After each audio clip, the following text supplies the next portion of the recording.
जैसा पिता वैसा पुत्र। अद्भुत वृषसेन।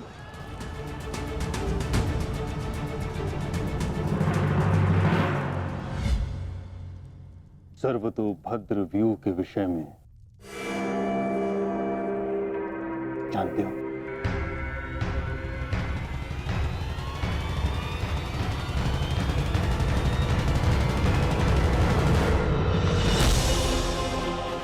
जी महामहिम, पिताश्री ने आपकी इस रणनीति के विषय में अवगत कराया था। इस व्यूह के अनुसार शत्रुओं के अधिकतर व्यूह को तोड़ा जा सकता है। और क्या जानते हो? इस रणनीति के अनुसार एक ही समय में चारों ओर से शत्रु व्यूह पर आक्रमण किया जाता है और सेना को छिन्न भिन्न करते हुए मध्य तक पहुंचा जाता है ताकि शत्रुओं को कहीं से कोई सहायता न मिल सके। परंतु सेना का नेतृत्व केवल एक कुशल योद्धा के हाथों में होना चाहिए। और वो योद्धा ऐसा हो शत्रु जिसका अनुमान भी न लगा सके। उसकी युद्ध शैली कभी पहले देखी न गई हो।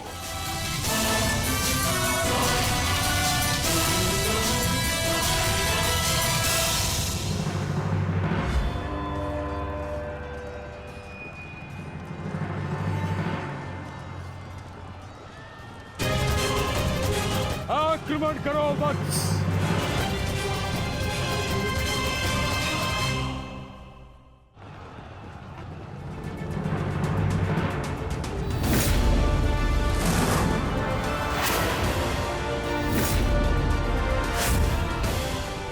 सत्य कहा दुर्योधन, सत्य कहा तुमने।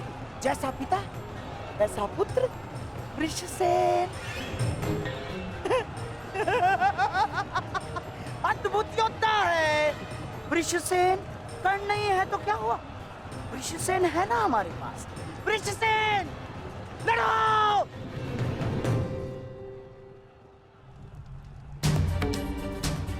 युद्ध भूमि में अब क्या हो रहा है संजय? महामहिम भीष्म के आदेश के अनुसार अंगराज कर्ण के पुत्र वृषसेन सर्वतोभद्र व्यूह का नेतृत्व कर रहे हैं महाराज। वज्र व्यूह पर चारों ओर से आक्रमण करके कौरव सेना पांडव सेना पर हावी हो रही है महाराज।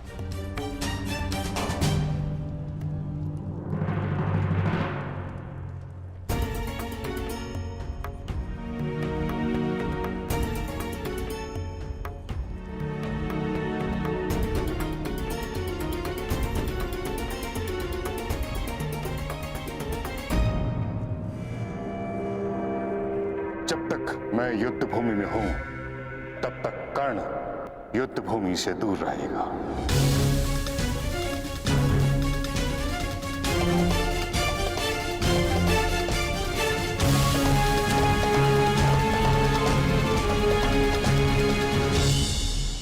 विश्वसेन के अप्रत्याशित आक्रमण से हमारी सेना को भारी क्षति पहुंची है वासुदेव। अब हमें क्या करना चाहिए? विपक्ष ने वज्र को तो रोक दिया, परंतु वज्र की नोक अभी भी प्रहार करने में सक्षम है धर्मराज। तुम समझ रहे हो ना पार्थ?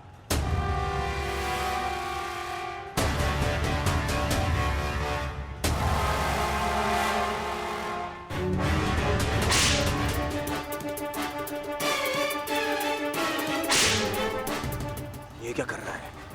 तुम्हारी मूर्खता का लाभ उठा रहा है दुर्योधन। अर्जुन वज्रव्यूह को त्याग आगे बढ़ रहा है। हमने उनके वज्रव्यूह को तो निष्क्रिय कर दिया है दुर्योधन, परंतु अर्जुन ये जानता है कि तुम्हारे रथ पर लगी पताका यदि उसके हाथ लगी तो यह युद्ध समाप्त हो जाएगा। इसलिए उसका लक्ष्य केवल तुम हो।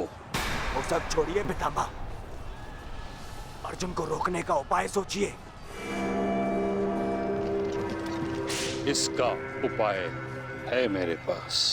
पार्थ, वो देखो, गंगा पुत्र तुम्हारी ओर तुम्हें रोकने आ रहे हैं। उनसे द्वंद्व करके हमारा समय व्यर्थ होगा और सूर्यास्त होने में बस कुछ ही समय शेष है पार्थ।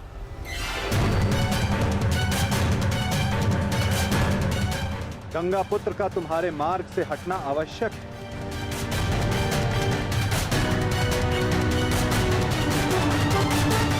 संकेत भेजो पार्थ कि कोई और इन्हें रोकने आ सके। शीघ्रता करो। परंतु पितामह से द्वंद्व करेगा कौन? जब योद्धा समक्ष प्रस्तुत होगा तब आपको ज्ञात हो जाएगा धर्मराज।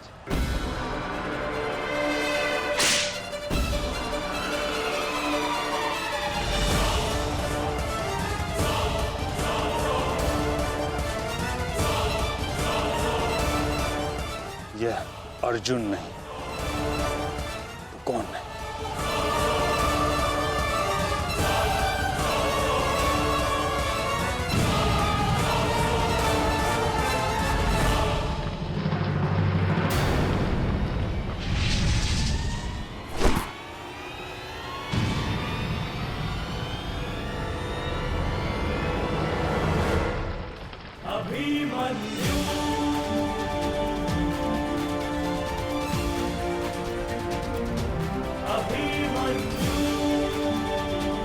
अभिमन्यु?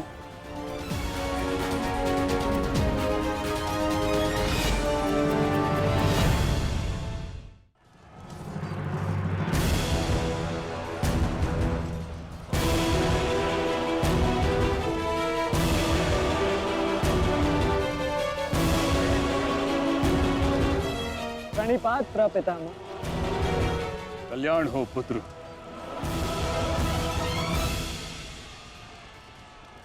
किंतु क्या अपने ही प्रपितामह का मार्ग रोकना उचित है? मैं तो केवल अपने धर्म का पालन कर रहा हूँ प्रपितामह। वही कर रहा हूँ जो मेरे पिता ने अपने पितामह से सीखा और जो मुझे सिखाए।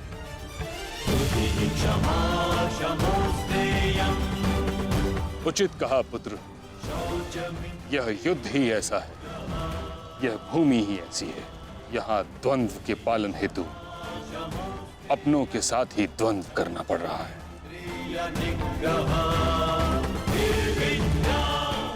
मुझे तुम पर गर्व है कि तुम परम निष्ठा और साहस से अपने कर्तव्य का पालन कर रहे हो, किंतु ये मेरा दुर्भाग्य है कि तुम मेरे साथ नहीं, मेरे विरुद्ध हो।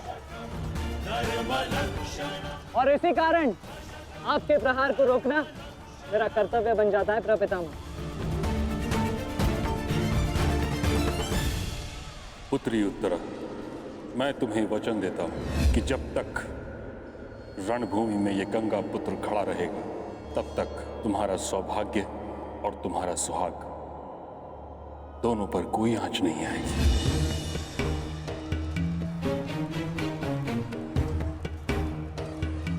स्नेह और प्रेम के अतिरिक्त तुम्हें देने के लिए मेरे पास कुछ भी नहीं, और इसके चलते मैंने तुम्हारी अर्धांगिनी उत्तरा को वचन दिया था कि जब तक मैं युद्ध भूमि में हूं तुम्हारे प्राण को संकट में नहीं आने दूंगा।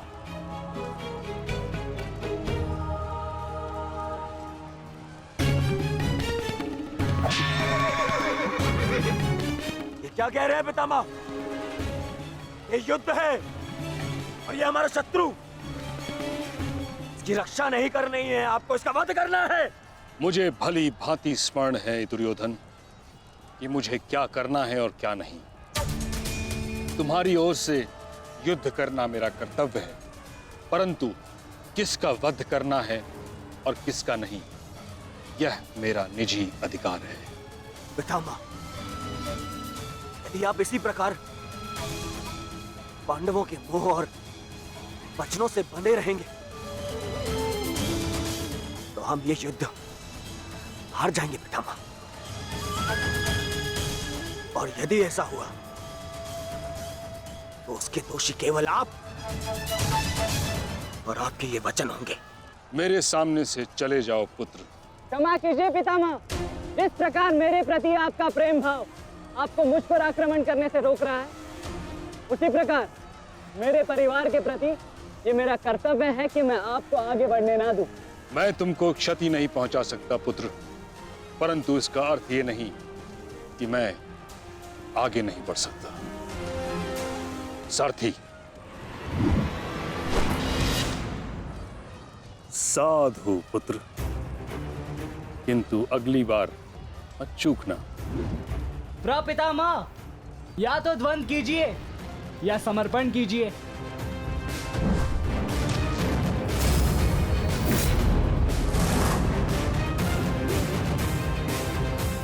बस करो पुत्र,